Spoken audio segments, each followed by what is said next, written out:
আমার নাম সুমাইয়া আক্তার।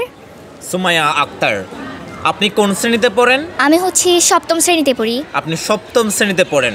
এত অল্প সময়ে যে বিতর্ক প্রতিযোগিতার মতো যে একটা জায়গায় গিয়ে আপনারা যে প্রথম স্থান অধিকার করে গৌরব অর্জন করেছিলেন, এক্ষেত্রে আপনার অনুভূতি কেমন?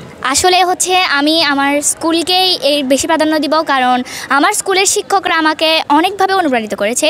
আমি 6এও দিয়েছি বিতর্ক আমাদের ক্লাসে ক্লাসে, তখন আমার অনুপ্রেরণাটা একটু বেড়েছিল। যখন শিক্ষকরা বললো আমাকে আমি পারবো, তো আমি সেজন্যই উপজেলায় গিয়ে আমার বিতর্কটা দিয়েছি। আচ্ছা, আপনি বড় হয়ে কি হতে চান? বড় হয়ে আসলে আমার ইচ্ছা আমি বিসিএস ক্যাডার হব। আপনি বিসিএস ক্যাডার হবেন? জি। বিসিএস ক্যাডার হয়ে কি করবেন আপনি? আমি হচ্ছে জনগণের বিভিন্ন উপকারে করব। আর বিভিন্ন জেলা প্রশাসনে তো বিসিএস এর কাজের অভাব নেই, অনেক কাজই আছে, তারা অনেক কাজই করে বিভিন্ন। জনগণের স্বার্থে এবং মানবতার স্বার্থে আপনারা কাজ করবেন? জি, অবশ্যই।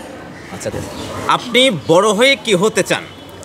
আসলে আমি বড় হয়ে একজন শিক্ষিকা হতে চাই। আপনি শিক্ষিকা হতে চান, আপনাদের আদর্শবান শিক্ষকদের দেখেই আপনি শিক্ষক হতে চান?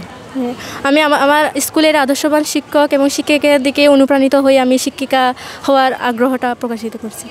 ধন্যবাদ আপনাকে। ধন্যবাদ।